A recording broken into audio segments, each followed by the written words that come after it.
Thanks for staying with us here on TVC News at 1.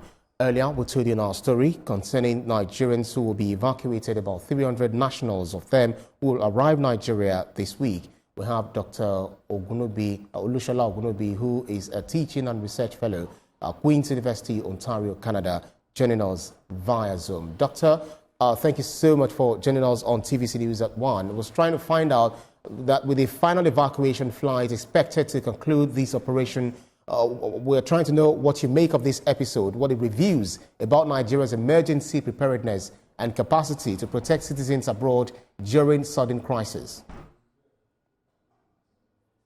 Well, thanks for having me. I think it's a good thing that Nigeria is rising up to the task, unlike what we've seen before in the past, with a very slow pace in terms of emergency evacuation. But in this instance, I think it's commendable that the government, the High Commission in South Africa, in Pretoria, is able to, have as many flights as possible to evacuate those who are stranded in South Africa, not able to self-deport by themselves out of the country as a result of the March and March protest and the xenophobic and anti-immigration protests going on. So I think it's commendable that such measures are in place to kind of, support those who are vulnerable at this moment in time in South Africa to be able to evacuate.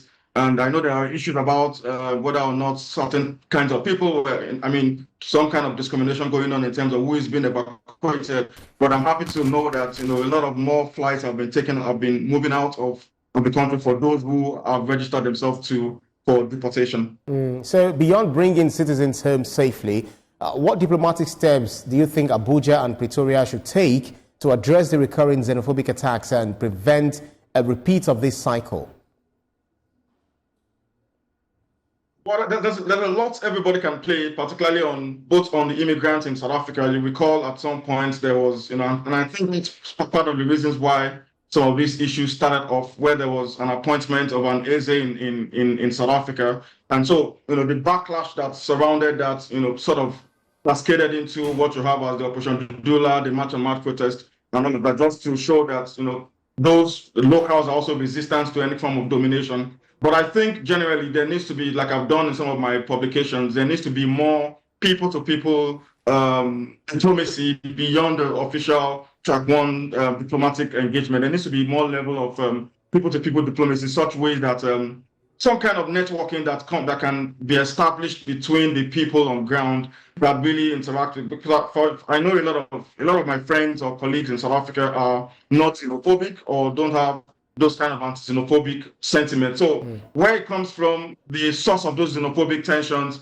needs to be addressed, and also finding ways to understand each other's cultures so that there can be mutual respect among both nationalities, more or less. So for me, I'll always be a favorite of pushing for people-to-people engagement, more kind of citizen diplomacy, more kinds of tourist diplomacy across both countries, such that we can get to know each other better, know each other's cultures or cultural sensibilities better, and as a result of that, foster more regional engagement, more mutual engagement. Yeah.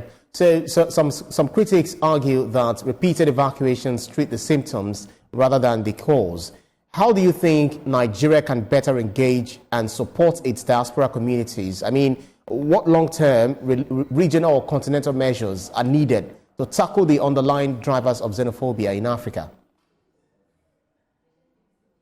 Well, I think the African Union in general has done quite a lot in that aspect, but much of what happens is at the national level, and until some of the underlying socioeconomic issues are addressed, such kind of communities will find vulnerable targets to, vent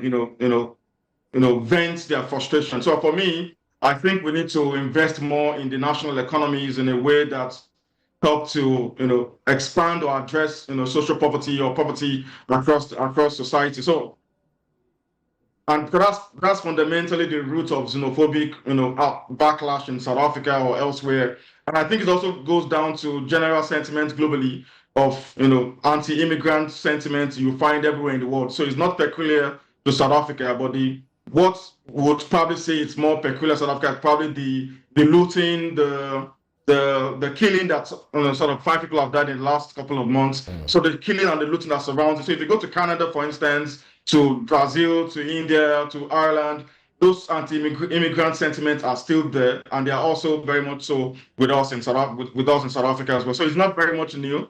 I won't say it's a new phenomenon, as it were, but the underlying issues surrounding it needs to be addressed at the national level much more than at the regional level. But the African Union has done its bit in terms of laying some of the policy frameworks that can help to solidify regional integration and things like that. So, but fundamentally, the African Union, national economies or states, governments states within nationalities needs to do more to ameliorate some of the sufferings of their nationalities, basically.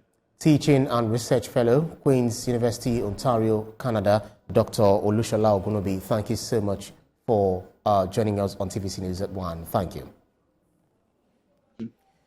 Now,